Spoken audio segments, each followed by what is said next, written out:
হাওড়া বারবিল জনশতাব্দী এক্সপ্রেসে এতটা বাজে অভিজ্ঞতা হলো।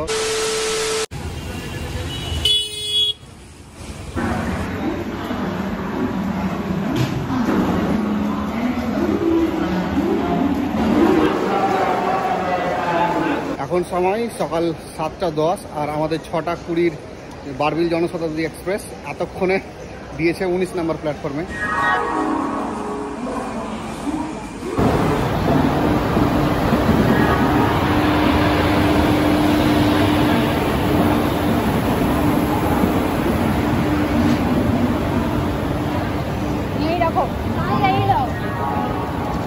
এখন সময় সকাল 7:20 আর অবশেষে আমাদের এই যে বারবিল জনশতাব্দী এক্সপ্রেস এসে দাঁড়িয়েছে 19 নম্বর প্ল্যাটফর্মে। এখন দেখা যাক কখন এই ট্রেন ছেড়ে টাটানগরের উদ্দেশ্যে রওনা দেয়। এতক্ষণে আমাদের ট্রেনের গেট খুলেছে, এই দেখো। তো চলো এবার ট্রেনে উঠে পড়ি।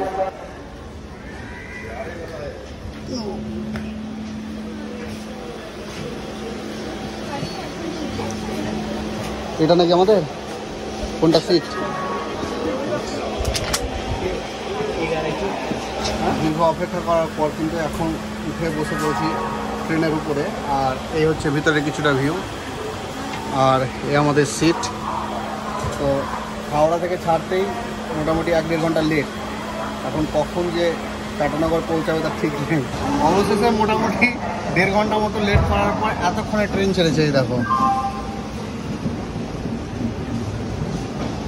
আর দেখা যাক এখন কীরকম স্পিডে টানে, এর উপরে ডিপেন্ড করছে। আমাদের তো পৌঁছে যাওয়ার কথা ছিল মোটামুটি 9:45, এখন কখন পৌঁছাবো দেখি।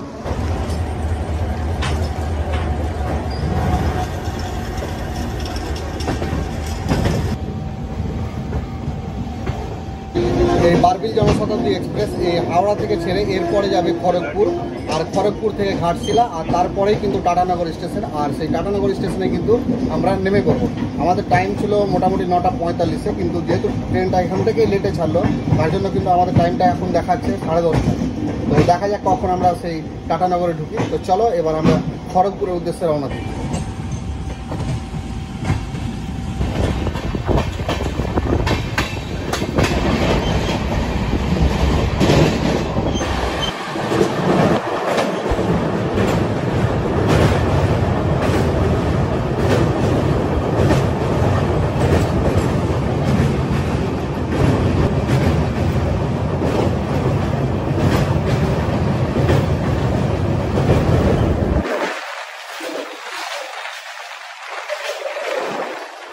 হাওড়া থেকে 54 কিলোমিটার মতো পথ পাড়ি দিয়ে এখন যে জায়গাটায় আছি এটা হচ্ছে মেচেদা স্টেশনের ঠিক আগেই।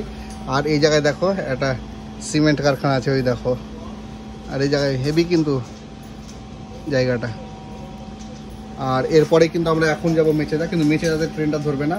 এখান থেকে আরও 54 কিলোমিটার মতো যেতে হবে, তাহলে কিন্তু আমরা খড়গপুরে ঢুকবো।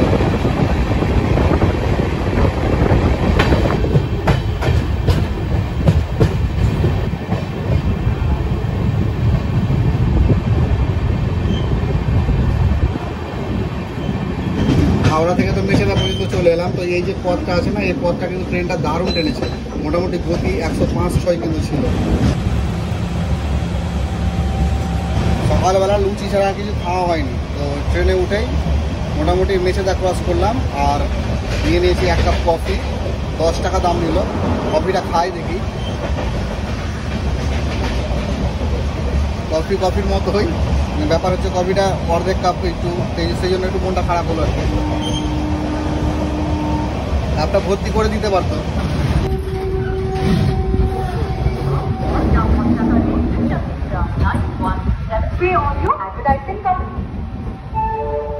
নির্ধারিত সময় থেকে প্রায় 1 ঘন্টা 25 মিনিট লেট করে আমাদের ট্রেন ঢুকলো এই খড়গপুর স্টেশনে। আর এখান থেকে আবার মোটামুটি 5 থেকে 7 মিনিট মতো দাঁড়িয়েছিল, আবারও ছেড়ে দিল ঘাটশিলার উদ্দেশ্যে।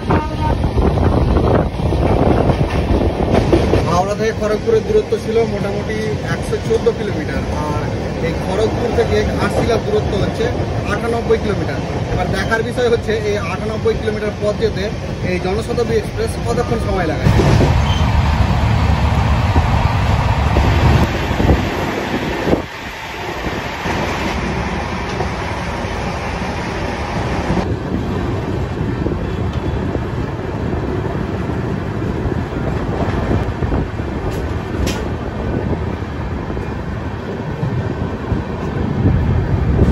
এখন হচ্ছে সময় সকাল 10টা 2 আর আমাদের train Barbil Janshatabdi express cross করলো এই ঝাড়গ্রাম স্টেশন।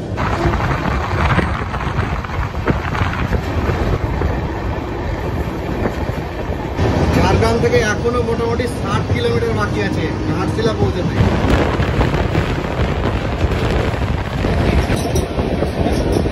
ওইদিকে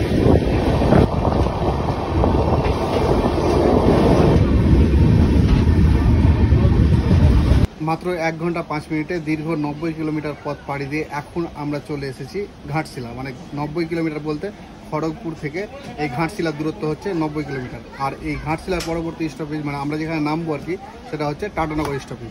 আর এই ঘাটশিলা থেকে এই টাটানগরের দূরত্ব হচ্ছে মাত্র 36 কিলোমিটার। সময় দেখাচ্ছে মোটামুটি 11টা 20-র মধ্যে আমরা নেমে যাব। দেখা যাক এখন কখন আমরা পৌঁছাই টাটানগরে। আমাদের জার্নি টাইম মোটামুটি প্রায় 4 ঘন্টা মতন হয়ে গেল। আর এই 4 ঘন্টায় হালকা খিদেও পেয়েছিল, সেই জন্য একটা ব্রেড নিয়েছিলাম আর 2টো সিঙ্গারা নিয়েছিলাম 30 টাকা দিয়ে। এখন সময় হচ্ছে সকাল 10টা 54 আর আমাদের ট্রেন বারবিল জনশতাব্দী এক্সপ্রেস ছেড়ে দিল টাটানগরের উদ্দেশ্যে।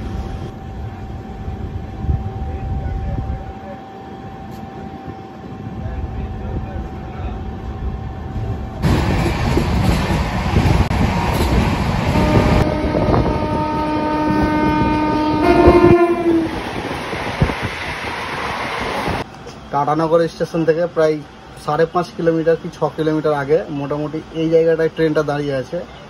তো আধা ঘন্টা হয়ে গেল দাঁড়িয়ে আছে, এখনও কিন্তু কোনো মানে রেসপন্স নাই যে যাবে কি যাবে না, কখন যাবে কি, এখানে আমাদের নেমে যেতে হবে, কিছুই বুঝতে পারছি না। আর এখন বাজে প্রায় মোটামুটি 12টা 20 তো বেজে গিয়েছে অলরেডি। কখন যে টাটানগর স্টেশন পৌঁছাবো বুঝতেই পারছি না কিছু। 9টা 53 যেই জায়গায় ট্রেন ঢোকার কথা সেখানে ট্রেনটা আমাদের ঢুকলো 12:30টার সময়। আর ট্রেন থেকে নেমে এই দেখো সিঁড়ি, এই সিঁড়ি দিয়ে কিন্তু যেতে হবে আমাদেরকে, গিয়ে এই ডান হাতে ঘুরতে হবে, তাহলে কিন্তু সেখান থেকে আমরা সাকচি যাওয়ার অটো পাবো। মানে এবার টাটানগর স্টেশনে নেমে গেলাম আর এখান থেকে এবার আমরা যে জায়গাটা যাবো সেটা হচ্ছে সাকচি। চলো সাকচির উদ্দেশ্যে রওনা দিই।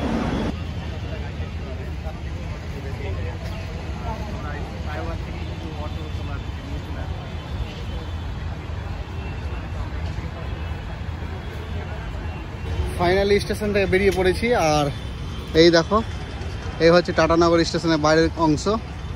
আর এবার এখানে বাইরে এসে আমি কিন্তু এলাম, আমাদেরকে নামিয়েছিল 3 নম্বর প্ল্যাটফর্মে। আর 3 নম্বর প্ল্যাটফর্ম থেকে 1 নম্বর প্ল্যাটফর্মে চলে এসেছি। আর 1 নম্বর দিক দিয়ে যে ওভারব্রিজটা ছিল সেখান দিয়ে পার হয়ে চলে এসেছি। আর এই হচ্ছে অটো স্ট্যান্ড এখানে আছে। আর তোমাদের কিন্তু ওভারব্রিজের সামনে থেকে কিন্তু অনেক অটো ড্রাইভার আছে যারা অ্যাপ্রোচ করবে যাওয়ার জন্য, তো সেখান থেকেও তোমরা করতে পারো। কিংবা এই যে অটো স্ট্যান্ডটা দেখতে পাচ্ছ এখান থেকেও কিন্তু তোমরা অটো পেয়ে যাবে সাকচি যাওয়ার জন্য। আর সাকচি যদি আমরা পৌঁছে যেতে পারি না তাহলে সাকচি থেকে কিন্তু প্রত্যেকটা জায়গা খুব কাছে কাছে আছে, হেঁটে হেঁটে আমরা ঘুরে নিতে পারবো। আজকে হাওড়া বারবিল জনশতাব্দী এক্সপ্রেসে এতটা বাজে অভিজ্ঞতা হলো, 3 ঘন্টা লেট। এই 250 কিলোমিটার রাস্তা আসতে 3 ঘন্টা লেট হয়েছে, মানে ভাবতে পারছো। যাই হোক চলো স্টেশনের বাইরে আর বেশি দেরি করবো না। এবার এই তো অটো স্ট্যান্ড তোমাদের দেখালাম, এই অটো স্ট্যান্ড থেকে এবার আমরা একটা অটো নিয়ে নিব সাকচি যাওয়ার জন্য। দেখি অটো ফেয়ার কত বলছে। স্টেশনের বাইরে থেকে একটা অটো নিয়ে নিলাম, ভাড়া সাকচি যাওয়ার জন্য 30 টাকা বলছে। চলো দেখি, বেশি পথ না, এখান থেকে মোটামুটি 7 কিলোমিটার কি 6 কিলোমিটার নাকি, 7 কিলোমিটার রাস্তা। চলো যাই দেখি সাকচির উদ্দেশ্যে।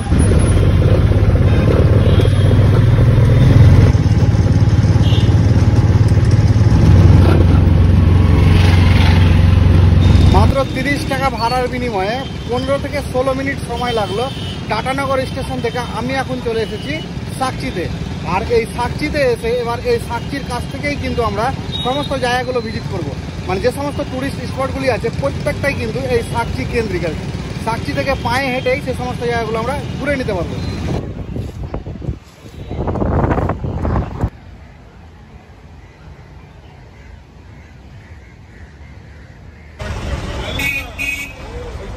আজকের এই ভিডিওটাকে এখানেই শেষ করছি। তোমাদের জন্য কোনো প্রশ্ন থাকে তাহলে অবশ্যই আমাকে কমেন্টে জানাতে পারো, আমি তোমাদের রিপ্লাই দিয়ে দেবো। ততক্ষণের জন্য সুস্থ থাকো, ভালো থাকো। দেখা হচ্ছে পরবর্তীতে নতুন কোনো আর একটা এইরকম ভিডিও।